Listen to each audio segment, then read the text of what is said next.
el historiador, el hombre que desde su política y cosas peores ha orientado con sabiduría y buen humor a sus 4 lectores. Gracias, don Armando, por su generosa presencia. También festejamos este largo recorrido del mañana con la honrosa presencia de nuestro querido amigo Diego Flores Magón, dueño de un talento extraordinario,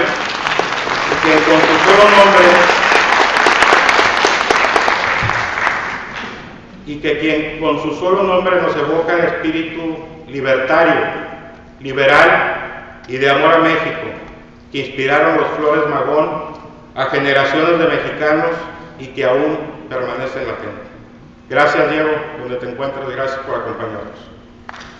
Y bueno, buenas noches, muchas gracias, y se queda con ustedes el gran Catón, don Armando Fuentes Aguirre, por favor.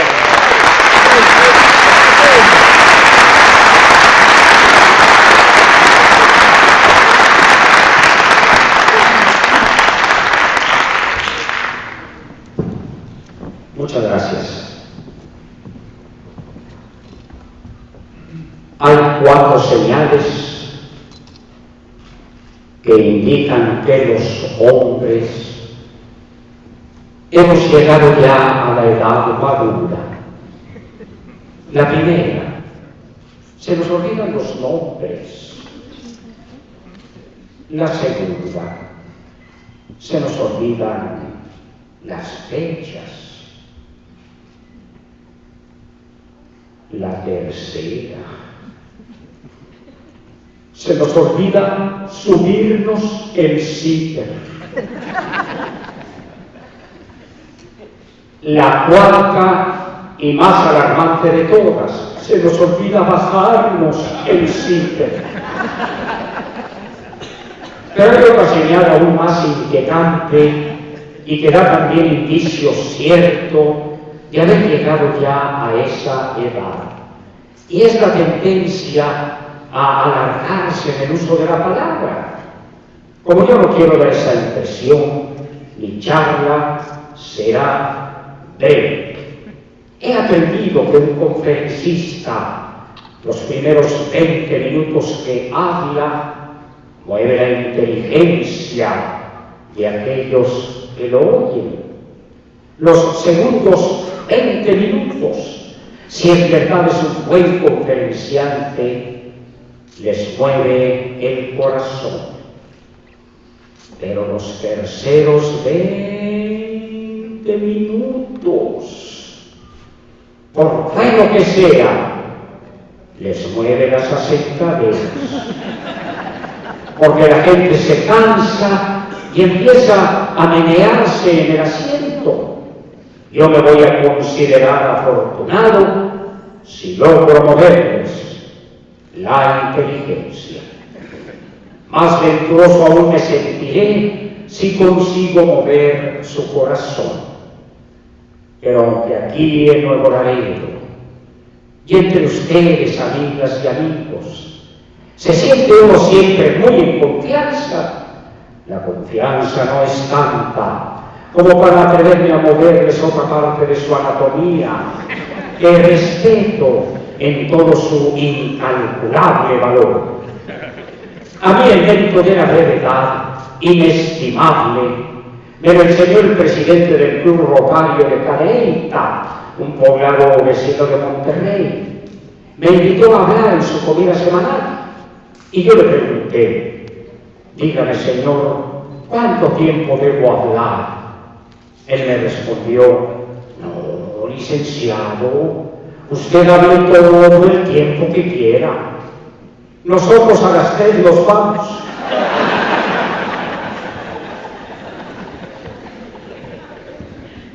Quiero que me permitan evocar, amigas y amigos, a un personaje de mi tierra, Ernesto el Chaparro Tijerina. Hombre de afortunadas frases era él. Sus ocurrencias andan en boca de la gente y forman parte ya de la memoria colectiva. ¿Qué frases tenía el Chaparro Tijerina? Decía, por ejemplo, el dinero no compra la felicidad, sobre todo si es poco. Decía también, el vino eleva el espíritu, convéngale al cuerpo o no. Para referirse a una señora embarazada, el Chaparro nunca decía sencillamente que estaba embarazada, ni recurría a ninguno de los cuidadosos eufemismos que usamos para aludir a una señora en tal estado. Él no decía que la señora se hallaba en estado interesante, que estaba esperando a la cigüeña, que se iba a aliviar. No. Para hablar de una señora embarazada, el Chaparro decía que estaba enferma de gustos pasados. Pero la mejor frase que recuerdo de él, la más lapidaria y contundente, es esta que a continuación voy a decir.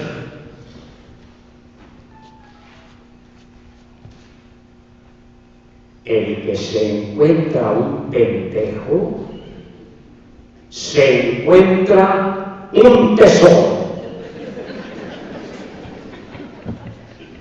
¿Qué frase magnífica es esa? Me entusiasmó la primera vez que se la oí. Y cuando llegué a mi casa, la de ustedes, le dije a mi esposa, acabo de oír una frase sensacional. Ella me preguntó, ¿qué frase es esa? Y yo la repetí, el que se encuentra un pendejo, se encuentra un tesoro. Y ella me dijo, ¡qué buena frase! ¿Dónde la oíste, tesoro?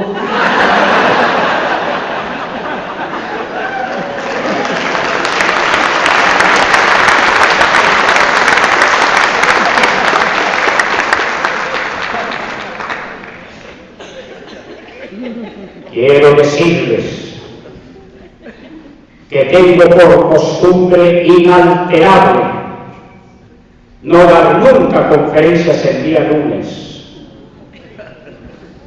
Pero ustedes encontraron su tesoro. Y aquí me tienen.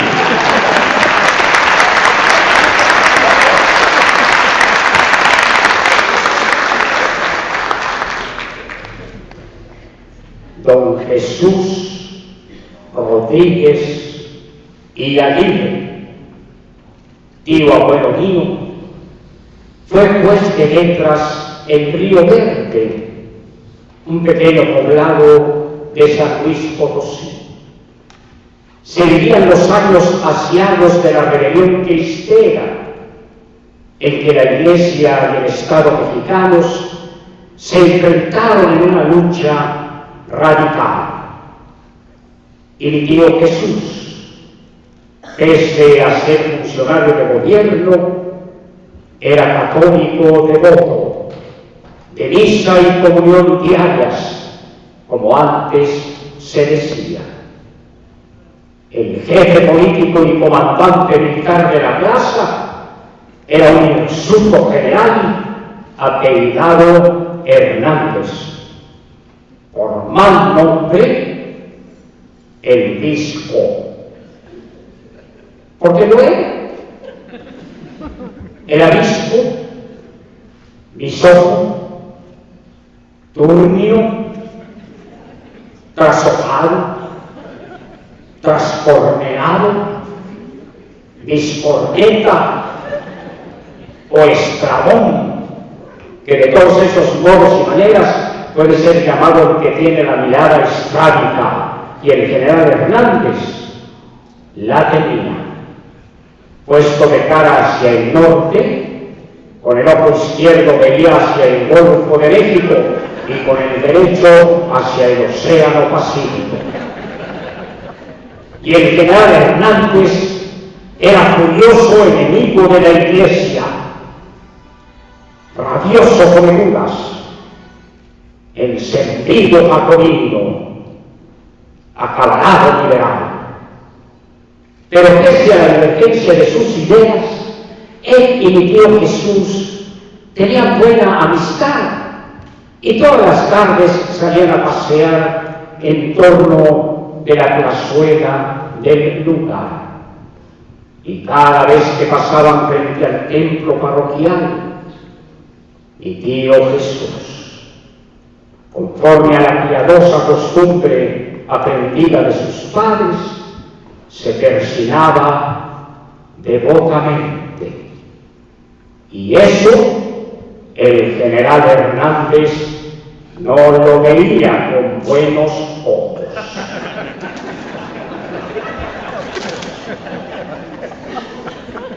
De hecho, no veía nada con buenos ojos. Le parecía impropio que, siendo licenciado funcionario de gobierno y estando el gobierno y la Iglesia enfrentados en esa lucha cruenta, tuviese él esa muestra pública de devoción católica. Hasta que en una de tantas vueltas y en una de tantas persinadas, el general Hernández ya no se pudo contener y con voz áspera y descompasado consciente le preguntó a mi tío: oiga, señor licenciado, ¿por qué cada vez que pasamos frente al templo se persina usted? Y le contestó mi tío: mire qué coincidencia, general. Yo le iba a preguntar a usted por qué no se persina, pero pensé, bueno, y a mí qué chingados me importa.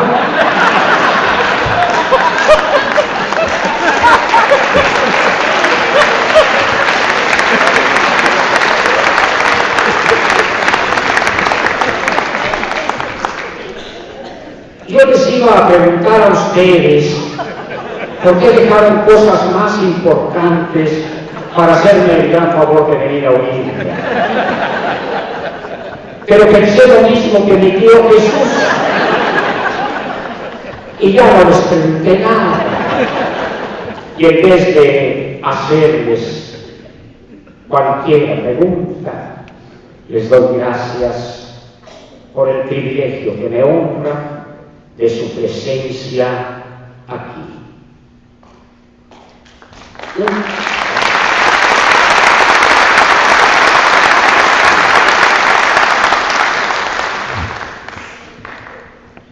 Un cierto individuo, nuevo rico, fue invitado a una cena de gran gala por una dama de la alta sociedad. Se preocupó mucho aquel sujeto, porque la cena era de parejas y su esposa no tenía ningún roce social. Todos los demás roces ya los había tenido, pero ese le faltaba. De modo que, preocupado por la posibilidad de que ella incurriese en un desliz antes de entrar en la elegante mansión, la amonestó y le dijo: si tienes duda de cómo comportarte, disimula, mujer, disimula. Sentados ya a la mesa, lo primero que hizo ella fue tomar la servilleta y con ella sonarse la nariz. Y el hombre, preocupado: disimula, mujer, disimula. Se sirvió la sopa. Ella tomó el plato con ambas manos, se lo llevó a la boca y empezó a sorber ruidosamente. Aquella era la mejor sopa que los invitados habían escuchado. Y el hombre, nerviosísimo: disimula, mujer, disimula. A la mitad de la cena, ella empezó a rascarse furiosamente la cabeza ante la mirada estupefacta de los invitados. Y el hombre al borde del colapso: «Disimula, mujer, disimula», le dice ella. «Estoy disimulando, no es aquí donde tengo la comezón».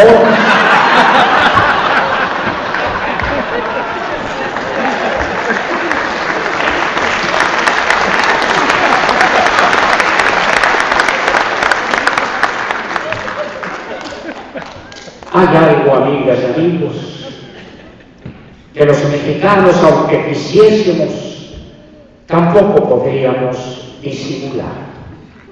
Y es el hecho que se nos presenta patente en mil y mil maneras de que vivimos en un país en crisis. A la de economía se ha añadido en estos tiempos últimos otra crisis, esta de política, cuyos efectos y finales consecuencias aún no podemos avisorar. Y por si eso fuese poco, la inseguridad y el desasosiego que derivan del crimen y de la violencia se han apoderado de la vida en muchas comunidades mexicanas y hace que la existencia cotidiana en ellas sea una aventura peligrosa. Dos nocivos sentimientos se están enseñoreando de nosotros. El primero es el escepticismo. No creemos ya en nada y en nadie. Somos como Pepito. Fue de visita al zoológico con su papá y vio Pepito un animal. Le pregunta al señor: «Papi, ¿qué animal es ese?». Le dice su papá: «Es una mula». Pregunta Pepito: ¿qué es una mula?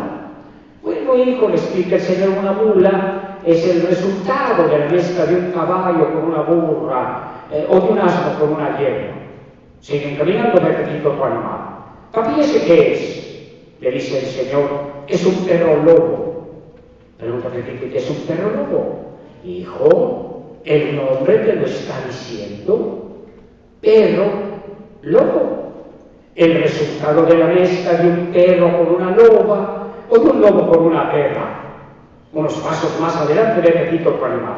«Papi, ¿ese qué es?». Le dice su papá: «Es un oso hormiguero». Y dice el Pepito: «¡Ah!».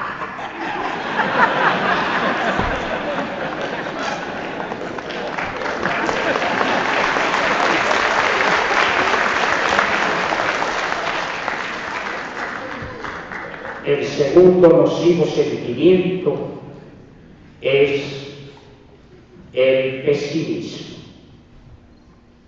Había un pequeño pueblo en el que jamás había existido una casa desafinada, es decir, de mala nota. Ni siquiera había existido nunca en ese pueblito uno de esos moteles que antes se llamaban de paso, ahora se llaman de corta estancia o pago por evento. Cierto día llegó a establecerse allí una casa mala y el señor cura de la parroquia, al ver el peligro que eso representaba para la salud de sus feligreses, llamó a todos los señores a la iglesia, los hombres nada más, y después de cerrar la puerta con cautela, subió al púlpito y les predicó. Y les dijo: «Hijos míos, yo quiero exhortarlos con los más vivos acentos a que no vayan a ir ustedes a esa casa de pecado. Ahí hay mujeres malas, hijos, las visitan hombres peores que ellas. Esos hombres traen enfermedades vergonzosas. Están con las mujeres, claro, les transmiten a ellas esas enfermedades. Luego van ustedes a esa casa, hijos, están con las mujeres, adquieren ustedes también esas enfermedades. Y qué bueno que ahí parara todo. Justo castigo a sus oretes y salaces de matas de carnalidad y de fornicio, de única libidinosidad lasciva y de erótica y voluptuosa concupiscencia pasional. Pero luego van ustedes a sus casas, hijitos, están con sus esposas, les transmiten también a ellas esas enfermedades. Y al rato andamos todos enfermos.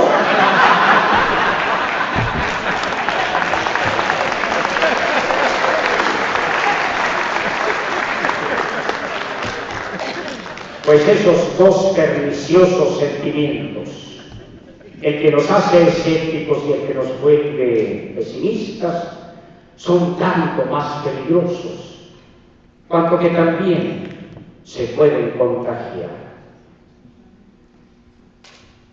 Hago un breve paréntesis para decir que en eso de las enfermedades venéreas, la generación a la cual yo pertenezco fue muy afortunada. Cuando había sífilis, nosotros todavía no. Y ahora que hay SIDA, nosotros ya no.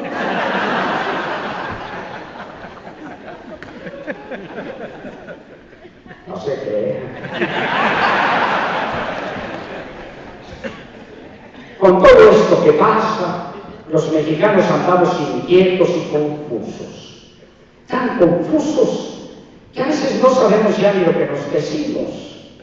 Somos como aquella muchacha originaria de México que se fue a vivir a los Estados Unidos.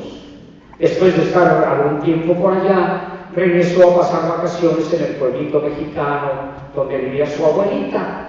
Y se quejaba la muchacha del calor que hacía. Decía, abuelita, ya al otro lado, cuando hace mucho calor en las noches, nada más ponemos el cooler en la ventana y con eso podemos dormir.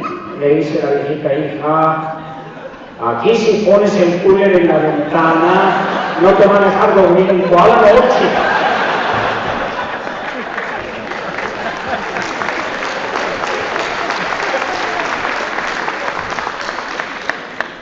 Nosotros no sabemos ya lo que decimos. A veces tampoco entendemos bien lo que nos dicen y nos sucede lo que a aquella otra chica que se iba a casar. Iba con su abuelita y le pregunta, abuelita, ¿qué ropa crees que debo llevar a mi luna de miel? Le dice la viejita, lleva una bufanda. Una bufanda, abuelita, se ríe la muchacha. ¿Cómo una bufanda, abuelita, si vamos a ir a Cancún? En todo caso, llevaré un negligé. No, le dice la viejita, tú lleva una bufanda. Yo también a mi luna de miel llevé un negligé. Y tu abuelo me lo trajo de bufanda todo el tiempo.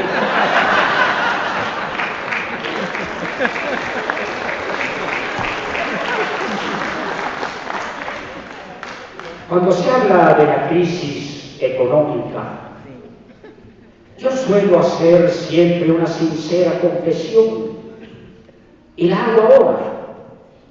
Yo pienso que para nosotros los señores, eso de la crisis es algo que consideramos en abstracto, cosa de estadísticas, cosa técnica de números.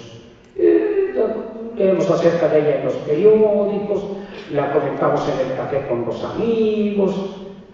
Ah, pero para nuestras esposas, para ellas sí, la crisis es algo real y muy concreto. La enfrentan cada día en las compras del súper, el pago de los recibos. Tienen que echar mano entonces de todos sus recursos de inteligencia, de habilidad, casi diría yo de astucia, para resolver los mil problemas que el manejo y la administración de un hogar pueden traer en época de crisis. Le dice un tipo a otro: ni te imaginas lo que me sucedió anoche. Estoy vivo de puro milagro. ¿Qué te pasó? Dice: oye, salgo yo del trabajo. Estaba parado en una esquina. Llega una señora guapísima. Yo noté como que me estaba viendo. Volteé hacia atrás a ver si había alguien además de mí. No había nadie. La señora me estaba viendo a mí. Me revisé muy bien. La corbata, el zipper, todo estaba en orden. Por fin caí en la cuenta. La señora me estaba coqueteando. Pues yo me le quedé viendo. Ella se rió, yo también me reí. Me cerró un ojo, pues yo le cerré los dos. Y entonces echó a caminar y me hizo una señita muy discreta, como diciendo: sígueme. Yo la seguí. Ahí va la señora, yo atrás. Llegó a su casa, entró, dejó la puerta entreabierta y desde adentro otra señorita: pásale. Yo entré. Oye, todavía ni comenzaban a ponerse bien las cosas cuando de repente un coche en la puerta. Dice la señora: mi marido es celosísimo, te va a matar. Le digo yo: la puerta de atrás. Me dice ella: no hay puerta de atrás. Le digo: ¿dónde quieres que te haga una? No, me dice: ven conmigo. Me lleva a la lavandería, me pone una plancha en la mano. Me dice: ponte a planchar.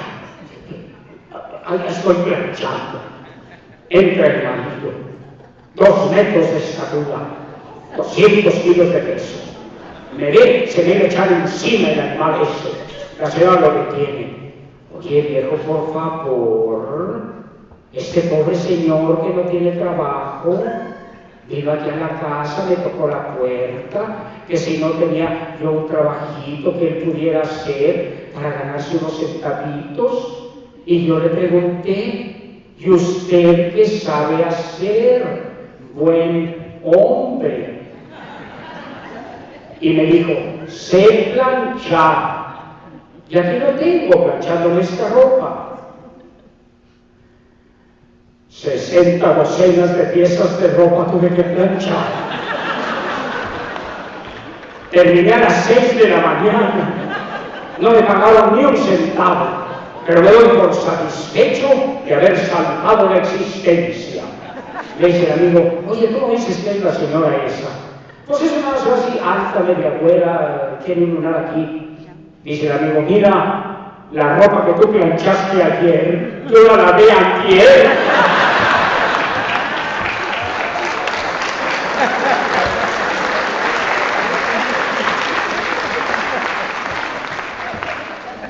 En otros casos la situación ha sido aún más dramática. Un pobre hombre perdió el empleo que tenía. Inútilmente buscó otro. Ya no lo pudo hallar. Bien pronto se agotaron los exiguos ahorros de la casa. La situación se volvió desesperada. El pobre tipo no hallaba ya qué hacer. Su esposa lo tranquilizó. Le dijo: no te preocupes, viejo. Mira, yo de soltera en casa de mis padres aprendí a hacer unos helados muy sabrosos. Yo sé hacer helado de fresa, de vainilla, de chocolate, de nuez, de guanábana y de melón. ¿Qué te parece si hago los helados? Tú sales a venderlos a la calle y así pues hacemos frente a la situación mientras haya algo mejor. Al señor no le gustó la idea. ¿Cómo iba a meterse a vendedor callejero después de aquel empleo tan bueno que había tenido? Pero la situación se volvió tan angustiosa y la insistencia de la señora fue tan grande que por fin un buen día se decidió. Se compró un carrito con campanillas, un uniforme blanco con gorrito. La señora hizo los helados y él salió a la calle a venderlos. Pero muy mal. En primer lugar, no se fue por las calles del centro. Lo mortificaba la posibilidad de que sus antiguos compañeros lo fueran a ver en ese trance. Se fue por calles apartadas donde casi no había gente. Y luego ni siquiera voceaba bien la mercancía. Helados. Una vocecita patética. Aquello fue un fracaso. Regresó a su casa a las 10 de la noche. Había vendido 30 pesos. Al día siguiente, peor. Regresó cercana a la medianoche ya. Había vendido un helado de 10 pesos. Le dice la señora, oye, esto no puede continuar así. Mañana, yo misma voy a salir a vender los helados. Salió en efecto la señora. Regresó a las 3 de la mañana. Traía 10,000 pesos. Le dice el marido, 10,000 pesos de helado. Dice yo, pues de helado y de 20. ¿Por qué helado?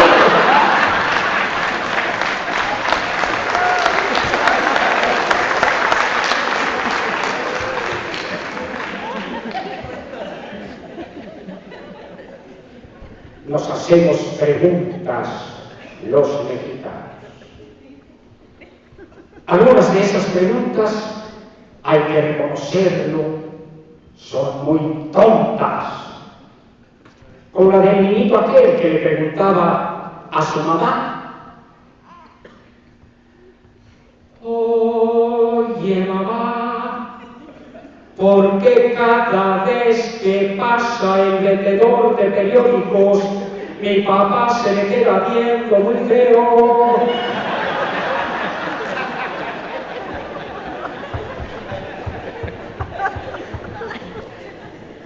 Otras preguntas, en cambio, hasta se pasan de inteligentes, como la del tipo que era cazador. Una comadre suya se enteró de que iba a salir de cacería y va con él y le dice: oiga, compadre, si mato usted un venado, me separa una pierna. Le dice: ¿y si mato dos?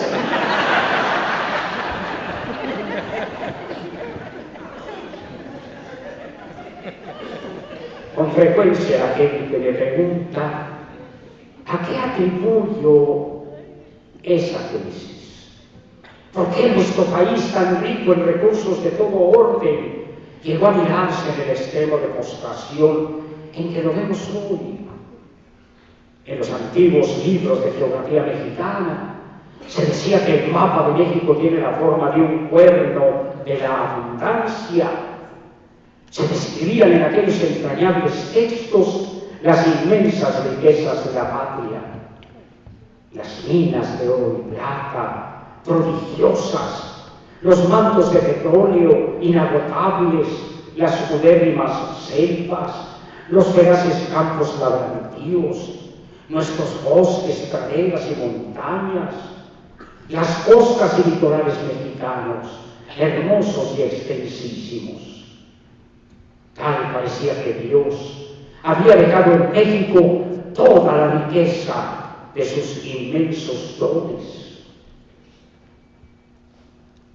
Cuando alguien me pregunta eso, ¿por qué la crisis?, yo procuro reflexionar en los errores que hemos cometido. Uno grave de nuestro tiempo se originó, a mi juicio, cuando se hicieron aquellos hallazgos de petróleo que fueron considerados fabulosos en la sonda de Campeche. El entonces presidente de México, José López Portillo, nos dijo que en adelante nuestra riqueza sería tan grande que de lo único que tendríamos que preocuparnos sería de aprender a administrar la abundancia. Al concurso de aquellas frases engañosas, olvidamos una verdad sencilla. La principal fuente de la riqueza de un país es el trabajo de sus habitantes. Yo sé de un solo lugar, uno nada más, no conozco otro, en donde el éxito viene antes que el trabajo. Ese lugar es el diccionario.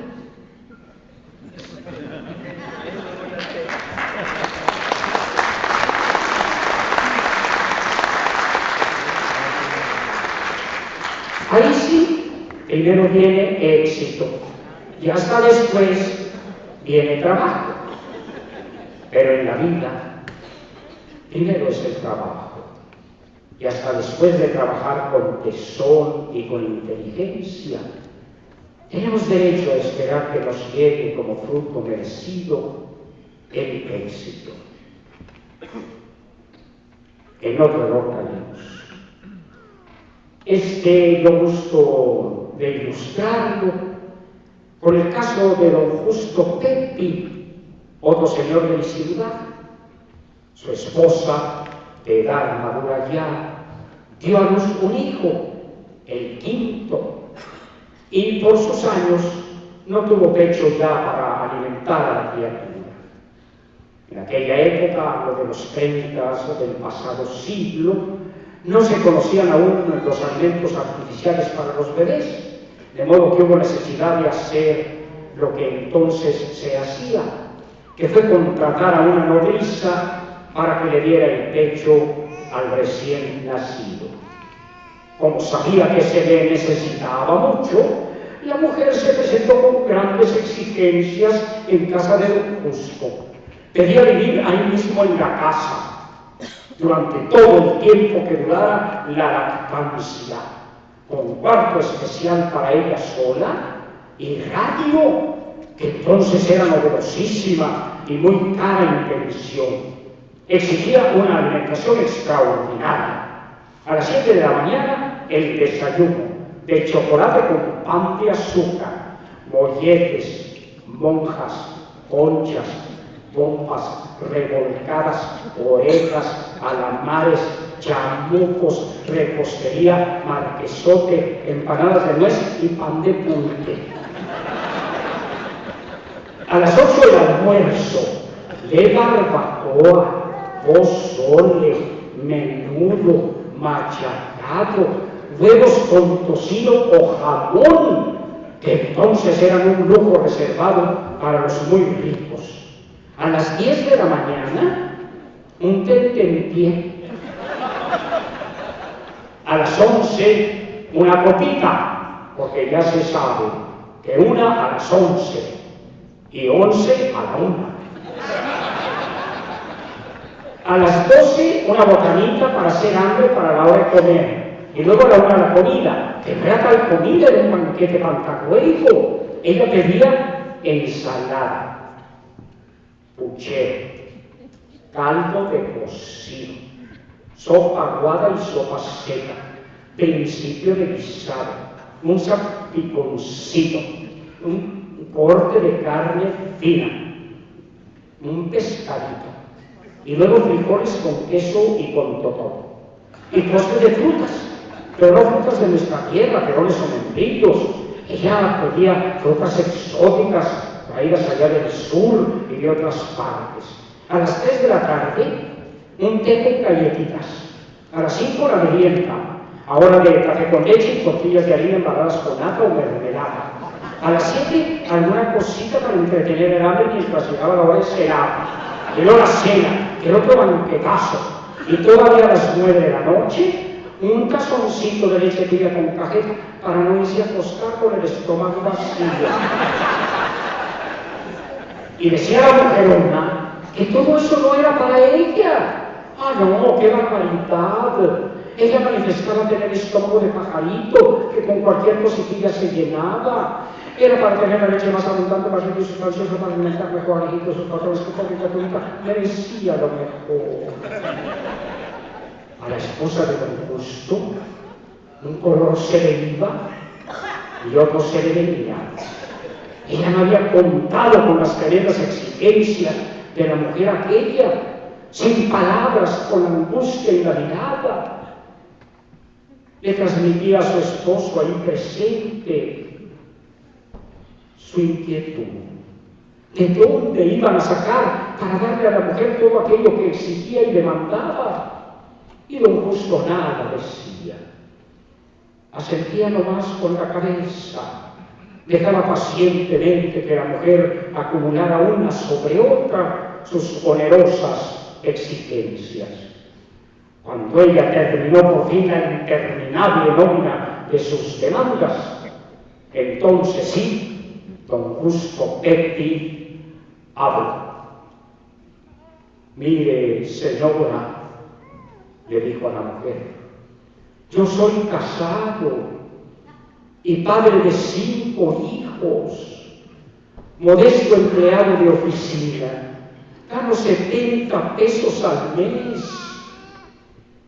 Se los voy a dar todos y usted nos da a todos de mamar.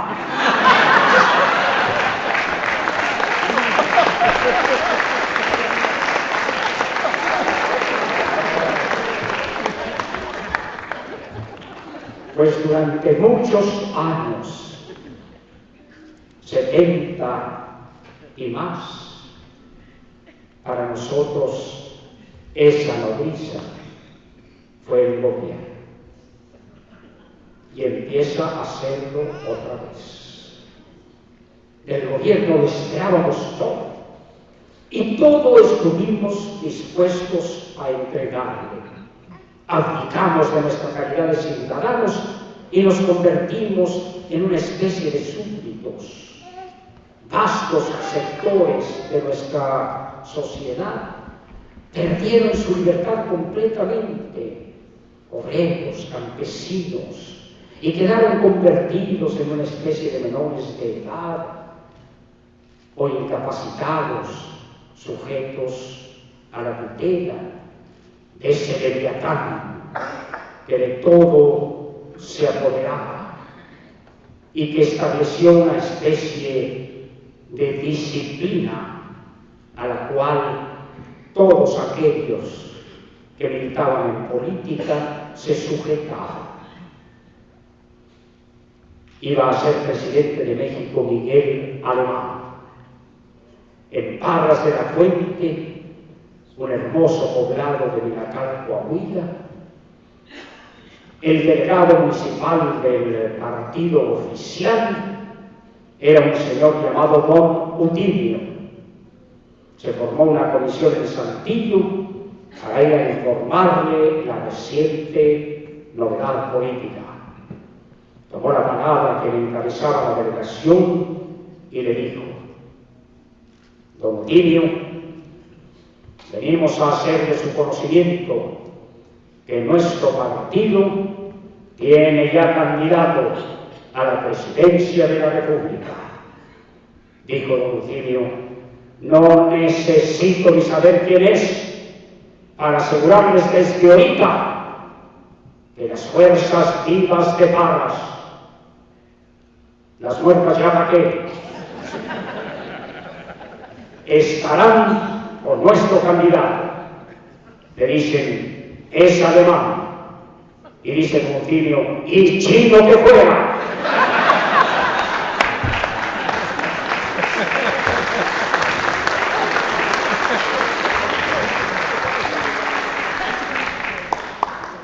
En esa sujeción que ahora nos parece inverosímil, vivimos 7 décadas.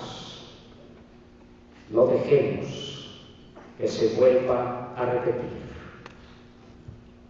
En otro no caímos. La ineficiencia. Antes, los mexicanos teníamos un ingenio muy grande que aplicábamos hasta en las situaciones más cotidianas de la vida. Yo conocía a un señor que era mudo. Cierto día, en el curso de un trámite oficial, alguien le preguntó al mudo que cuántos años tenía. Sin vacilar, el mudo pasó su dedo por la pared encalada. Se señaló luego la parte posterior de su cuerpo y después con los dedos hizo un 2 y un 5. Eso, en buen castellano, quería decir, calculo que 25.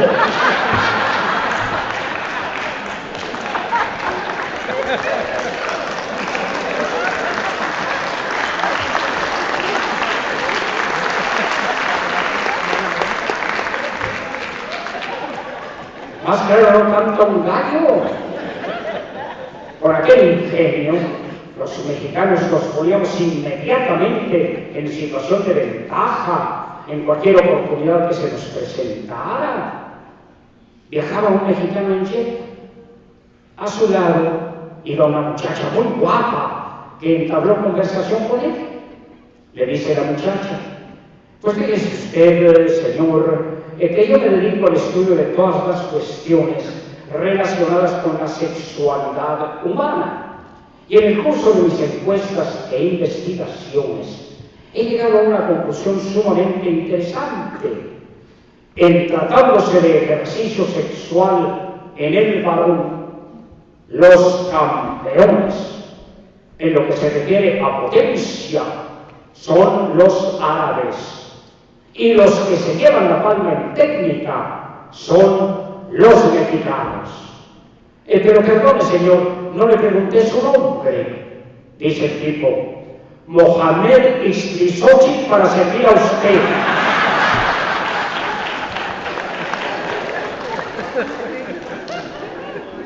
Con aquel ingenio nos dimos a conocer en todo el mundo, porque hacíamos bien hasta las cosas más raras. No sé si ustedes conozcan este dato, yo lo considero significativo. El mejor cazador de gorilas de todo el mundo era un mexicano, Pancho el gorilero. De todas partes lo buscaban para cazar gorilas. No había nadie como él para atrapar esos animales. Un día lo buscó una expedición británica que quería un gorila para el zoológico de Londres. Y Pancho se rió. Les dice: ¿por qué nomás un hombre lo va a atrapar todos los gorilas que ustedes quieran? Una docena o dos. Dicen los ingleses: no, señor Pancho, es que tenemos muy poco tiempo para el safari. Apenas disponemos de 3 meses. Pancho se rió todavía más. Dice: ¿cómo 3 meses? Hombre, soy yo, 4 partes el primer gorila, después de 2 para hacer las 6 y media del carne, me quedan unos 15 o 20 minutos de luz. Los ingleses pensaban que les estaba tomando el pelo, que estaba presumiendo. Yo un poco para tomarle la medida. Dicen: bueno, señor Pancho, pues siendo las cosas así como usted dice, pues le tomamos la palabra. ¿Qué le parece si de una buena vez, en este mismo momento, vamos a que nos atrape usted el primer gorila? Pensaban los ingleses que Pancho iba a salir con alguna excusa, una disculpa, algún pretexto. No, para su sorpresa les dijo que sí, que cómo no. Les pidió nada más un minutito para ir por su impedimenta. Usó esa palabra muy de safari que equivale a equipo. Entró a su choza, salió al minuto justo. Lo único que traía era una lata mantequera de esas de hoja de lata, vacía, y un palo. Lo seguía un perrillo corriente, encantado con de la calle. Atrás venía la señora de Pancho y iba también un palo. Uno de los ingleses le preguntó: oiga, señora, disculpe, el equipo de su marido, las redes, los rifles, los jeeps. No, dice la señora, eso que trae Pancho es lo único que necesita para atrapar los gorilas. Preguntan los ingleses: pues ¿cómo le hace? Dice la señora: es muy fácil, ustedes lo van a ver enseguida. Miren, llegamos a donde están los gorilas. Pancho suena el bote con el palo. Con el ruido, los gorilas se asustan, suben a los árboles. Ustedes escogen el gorila que más les guste. Pancho sube al árbol tras de él y le sigue sonando el bote con el palo hasta que con el estrépito, aquí con el estruendo, el gorila se aturde, se marea, cae en el árbol. Entonces el perrito aquí presente se lanza sobre el gorila y lo muerde. Pues de una parte que al gorila le duele bastante. Y ahí lo tiene agarrado hasta que baja Pancho, lo amarra y se los entrega. Los ingleses están estupefactos y dicen: caramba, qué método tan extraordinariamente ingenioso, qué eficaz. En una sola duda nos queda, señora, perdone la indiscreción, ¿por qué viene usted también con un palo? Dice la señora: no, es que a veces el que se cae es Pancho y para quitarle al perro.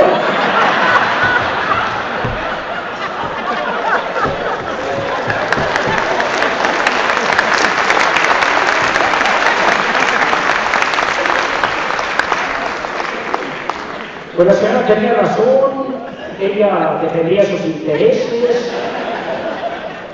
En ese ingenio parece que se nos terminó y ahora los acontecimientos han empezado a rebasarnos.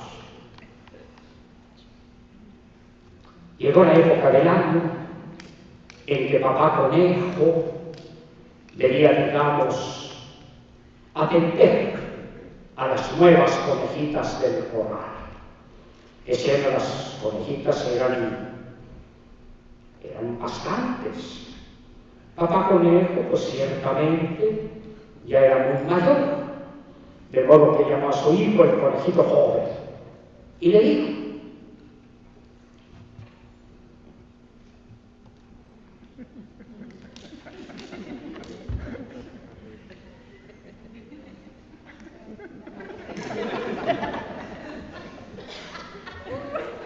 pues hijo, las conejitas, ¿tú me entiendes? Este año, mira, son muchas. Yo, la verdad sea dicha, ya no soy el que era antes. Y he pensado que a lo mejor ya es tiempo de que empieces a practicar un poco. Pues para que este año me ayudes algo. Y quizá el próximo ya pueda sustituirme en esta tarea que por lo demás es tan agradable.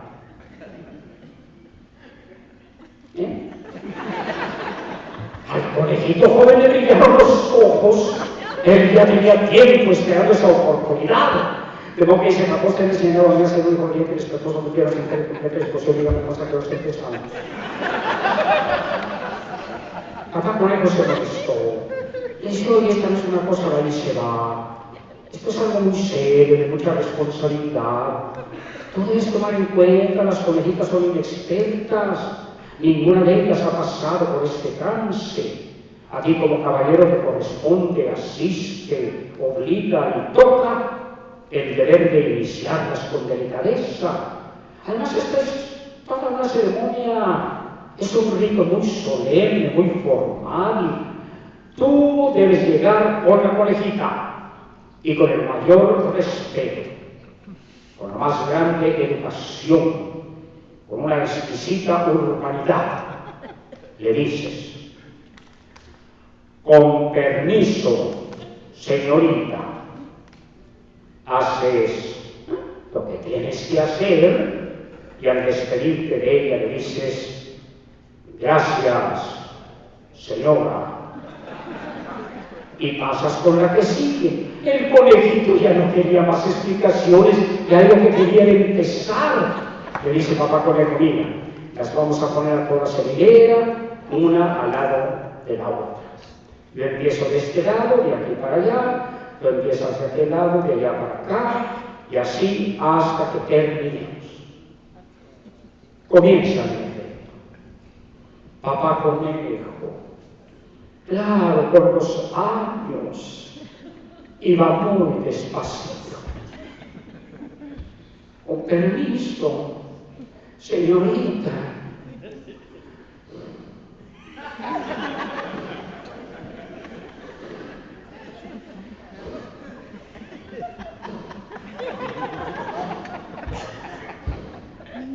Gracias, señora. Con permiso, señorita.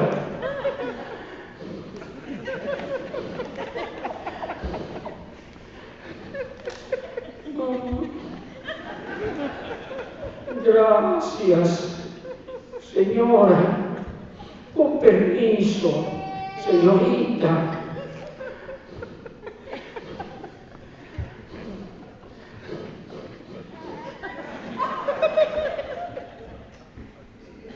Gracias, señorita.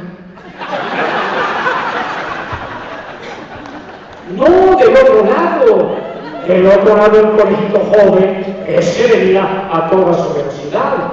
Con permiso, señorita, gracias, señor, con permiso, señorita, gracias, señor, con permiso, señorita, gracias, señor, con permiso, señorita, gracias, señor, con permiso, señorita, gracias, señor, con permiso, papá, gracias, papá.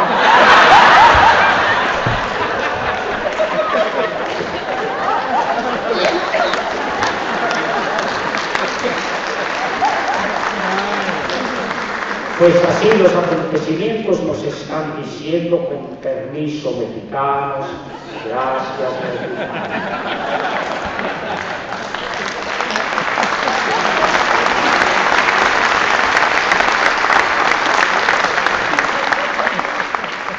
Y sin embargo, amigas y amigos de Nuevo Laredo, tamaulipecos queridos, a pesar de todas estas crisis, de los problemas innumerables que tenemos, de las calamidades mil que nos afligen, de los sombríos nubarrones que se han abatido sobre el suelo mexicano, a pesar de todo eso, digo, este que les habla se declara un optimista. Claro, a lo mejor mi optimismo es como el del tipo aquel que se cayó de lo alto de un edificio de 100 pisos. Al pasar vertiginosamente por el 10º, iba diciendo, pues hasta ahorita no ha pasado nada.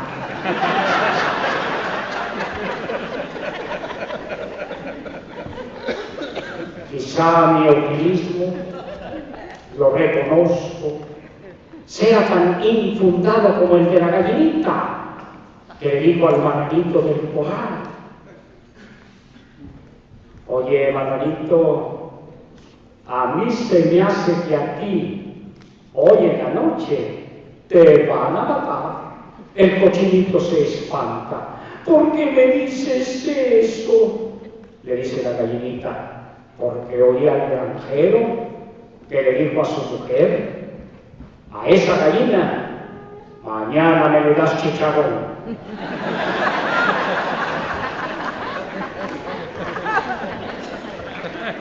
Pero es que los mexicanos hemos olvidado algo que deberíamos recordar.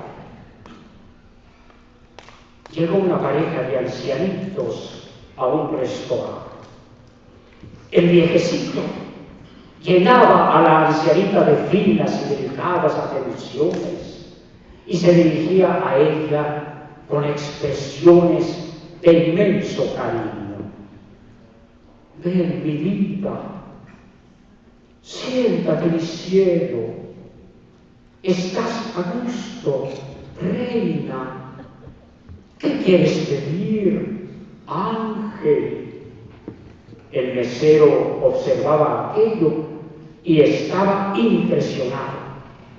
Poco después la viejecita se levantó de la mesa para ir al baño y el mesero, sin poderse contener, va con el viejecito y le pregunta: perdone la indiscreción, señor, ¿cuántos años tienen ustedes de casados? Responde el viejecito: estamos celebrando 65 años de matrimonio. Dice el mesero: caray, señor, me tiene usted emocionado, conmovido. 65 años de matrimonio, ¿y cómo le habla usted a su viejita? Mi vida, mi cielo, mi reina, mi ángel. Dice el viejito: pues es que ya no me acuerdo cómo se llama.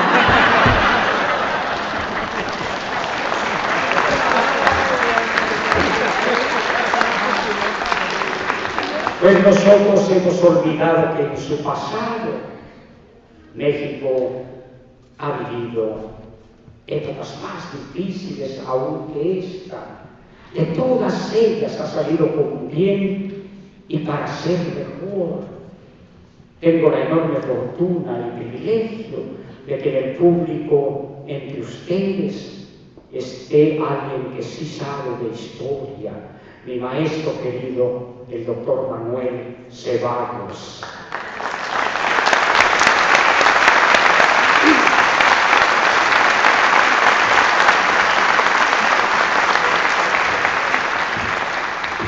Él sabe bien lo que todos los mexicanos deberíamos saber. Que México ha vivido años asiagos, en que la patria quedó casi destruida. Las guerras independentistas, las de reforma, la revolución. Y en todos esos tiempos difíciles, México se ha levantado y ha seguido buscando con empeño la manera de volverse una casa mejor para nosotros y para nuestros hijos.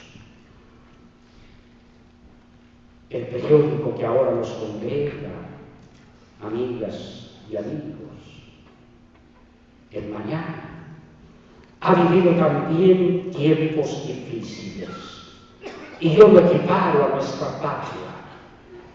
Ha resurgido de ellos y seguirá surgiendo.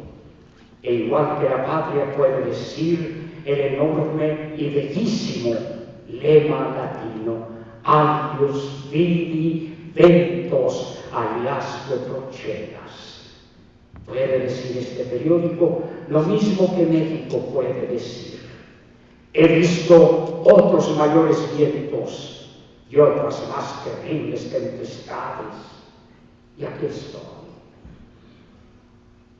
El Mañana es una lección de fortaleza, no solo por sus 90 años bien cumplidos, una tradición ejemplar de periodismo bueno que ha enriquecido a esta rica comunidad de ustedes, Nuevo Laredo, Tamaulipas, puerta de patria, de la que todos los mexicanos estamos orgullosos, cuando ustedes, en sus antepasados, se llegaron a ser parte de otra nación, vinieron a esta, porque aquí tenían sus raíces y no vinieron solos, cargaron con sus muertos y los trajeron acá.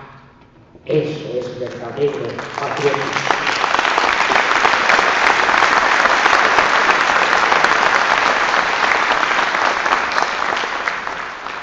Yo debo a una ejemplar dama, a Ninfa de Anda, el privilegio, el honor de ser parte de este periódico desde hace más de 30 años.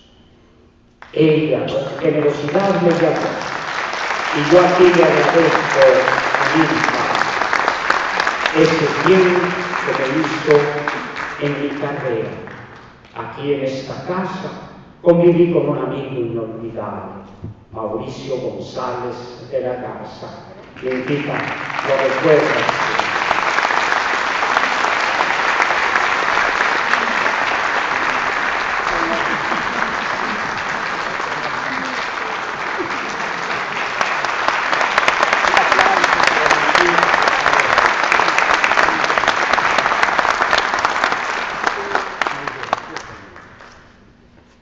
Cuando tengo, amigas y amigos, el privilegio señalado que ahora ustedes me dieron,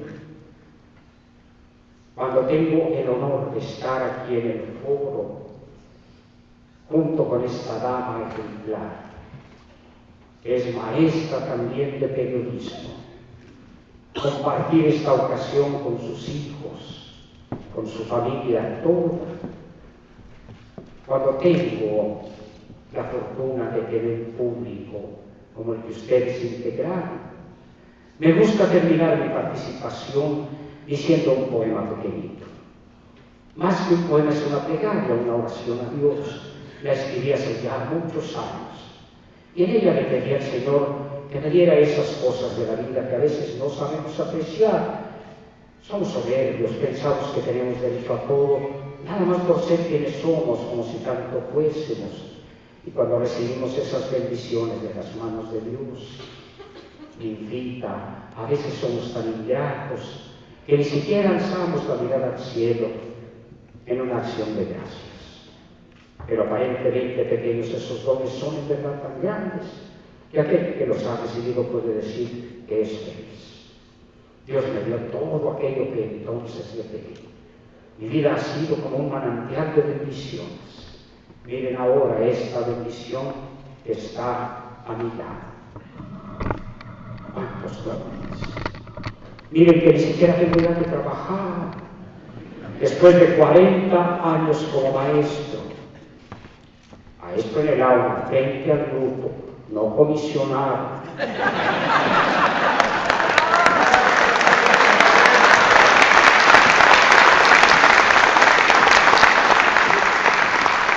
La Universidad de Coahuila es mi estado, me dio mi jubilación. Les está hablando ahora un jubiloso jubilado. Como se fue el tiempo, sin darme cuenta pasé de la edad de la pasión a la edad de la pensión.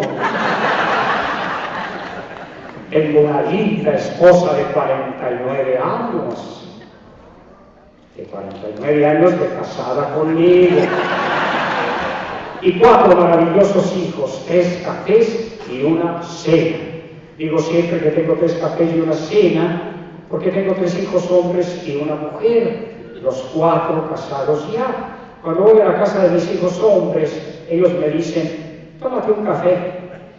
Pero cuando voy a casa de mi hijita, ella me dice siempre, quédate a cenar.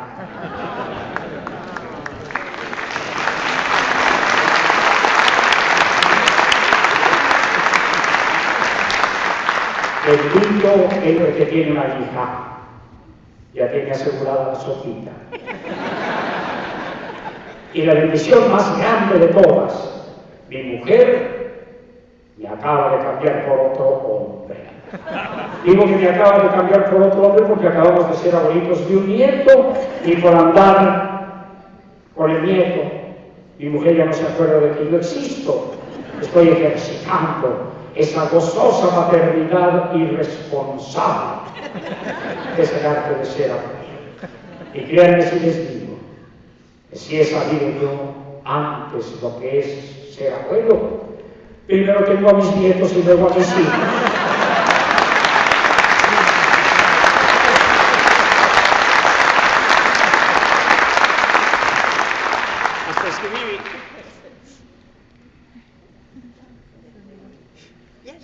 Hasta escribí un cuentecito. Adán y Eva se comen la manzana. El Señor, irritado, los expulsa del paraíso. Y van el hombre y la mujer muy tristes. Se queja Eva. Caray, qué duramente nos castigó el Señor.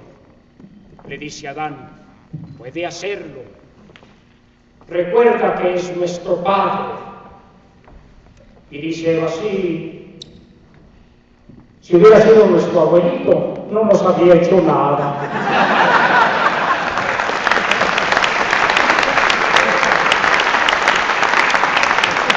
Yo deseo de todo corazón, amigas y amigos, mi vida, que todos los que estamos aquí, todos, recibamos un don inefable, don de Dios, que se llama la felicidad, y que mereceremos más si recordamos que la mejor manera de ser felices es dar felicidad a los demás.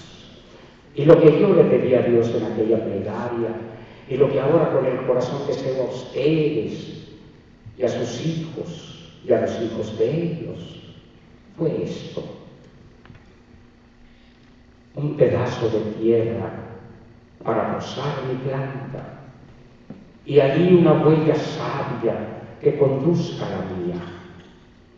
Un rincón en el cielo donde habitar mis ansias, con una estrella, Señor, para saber que tú me miras. Sobre mi frente un techo, bajo el techo una llama, un pan que nunca falte, y una esposa sencilla.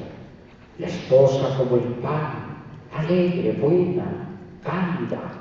El pan como la esposa, de suavidad benigna. Un amigo y un libro.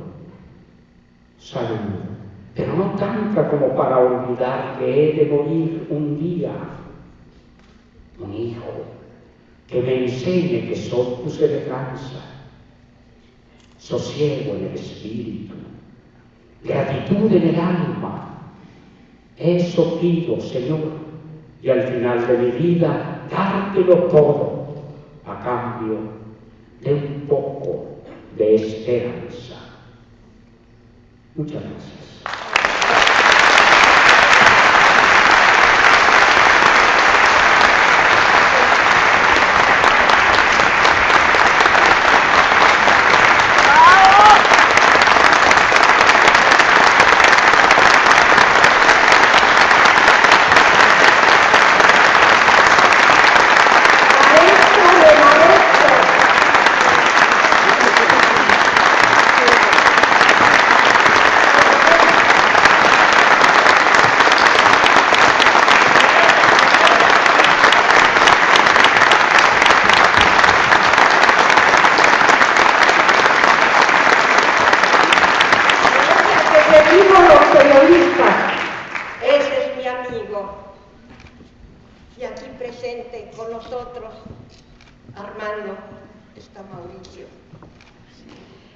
Están los periodistas que han dado su vida por servir a una comunidad.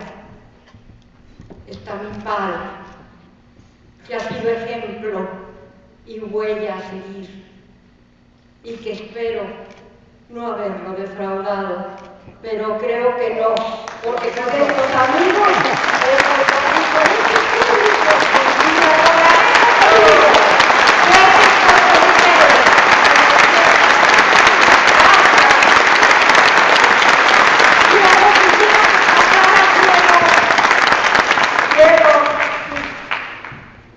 la familia Cantude y Ana nos gusta acompañar para develar la placa, continuar esta celebración. Y al final le pedimos al público que nos acompañe en la exhibición de portadas de estos 90 años del proyecto. Quisiera que mis hijos estuvieran aquí conmigo. Es tanta felicidad, amigos. Es tanta felicidad, 90 años se dicen fácil. Mi padre dio su vida por este pueblo y yo también estoy dispuesta a darla por ustedes.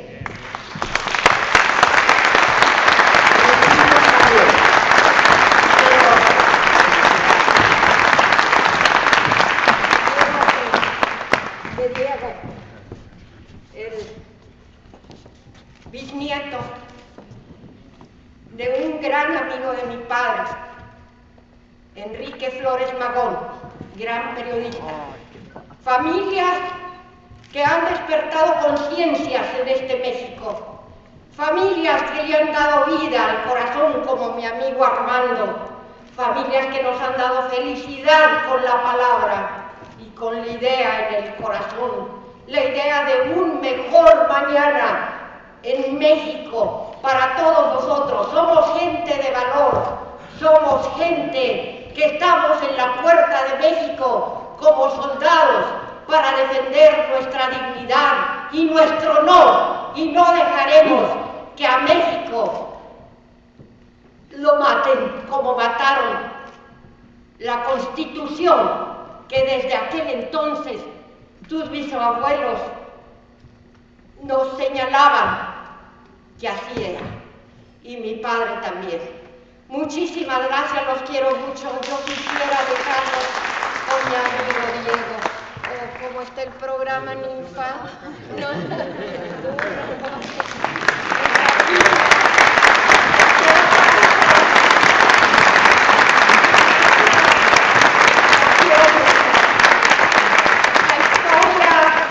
Del mañana es una historia rica, porque es la historia que nos enorgullece a todos los violarenses. La puerta de México se abre y aquí están los valiosos y valientes soldados de nuestra patria, listos a recibir y a engrandecer este país. Muchas gracias.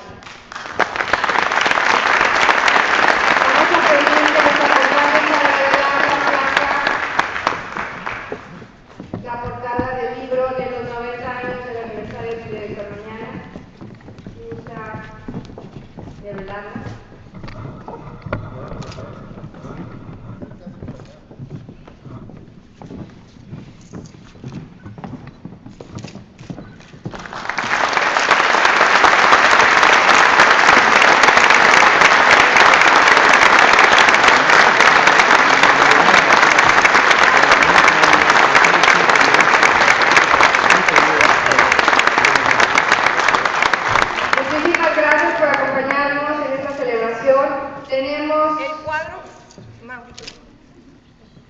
Tenemos la presencia de las portadas de El Mañana de estos 90 años, así como una publicación, se va a hacer a los obsequios de esta recopilación sobre los 90 años del periódico El Mañana. Esperamos que nos acompañen aquí a terminar en el lobby del teatro y agradecemos muchísimo su presencia, así como invitarlos a que continúen esta celebración el próximo jueves, el viernes con el 13, también el día miércoles con los jóvenes, la democracia y las redes sociales. Muchísimas gracias y un aplauso a la familia Cantú de